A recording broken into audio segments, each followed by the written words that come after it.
This video is for educational purposes. Please don't cite this for any research project, but feel free to cite the helpful websites at the end of the video.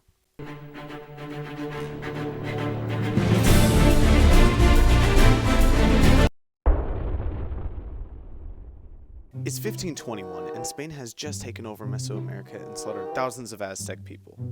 Good job, Spain.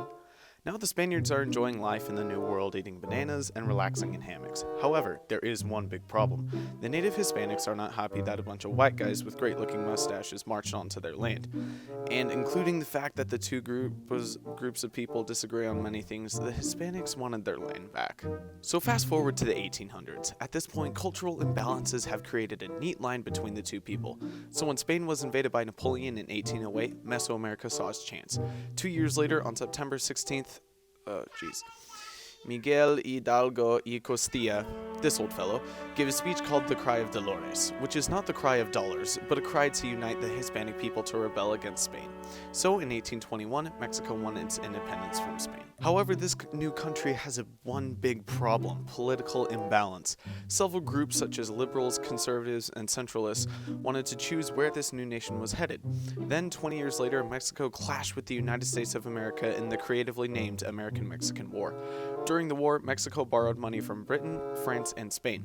Unfortunately, Mexico didn't win the war, but America got Texas, Utah, Nevada, California, Arizona, New Mexico, Oklahoma, Colorado, and Wyoming. Now Mexico is more politically unstable than ever, with another war called the Reform War, but was more like the American Civil War in 1860. But in Mexico. Mexico was in a lot of debt to the European countries that it borrowed from. Now, this guy's in charge. He's pretty cool. Oh, and speaking of the American Civil War, guess what's happening in America? Yep, taxes. And the American Civil War. Then in 1861, Benito Juarez announced that Mexico wouldn't pay the Europeans any money for another 2 years. So you can sort of understand why the country sent almost 4,000 troops to Mexico to force them to pay the debt. But before France, Britain, or Spain could do anything, Benito sent an important guy to negotiate with the three countries. After negotiations were over, Britain and Spain went back home, but France, led by Napoleon III, was like, your economy is weak? Then I'll just take over your country and get America in the process and force them to eat whatever this is.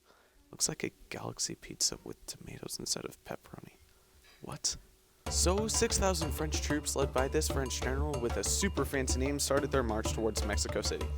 When General Lawrence's reached Cumbres de Acultezingo, he was met with 4,000 Mexican troops. General Lawrence proceeded to annihilate the Mexican force and said, "We are so superior to the Mexicans in organization, race, and refinement of manners that I am pleased to announce to His Imperial Majesty Napoleon III that from this moment on, as the leader of my 6,000 brave soldiers, I can consider myself the owner of Mexico." Boo! The French had one more stop to make before advancing to Mexico City, and that was the city Puebla.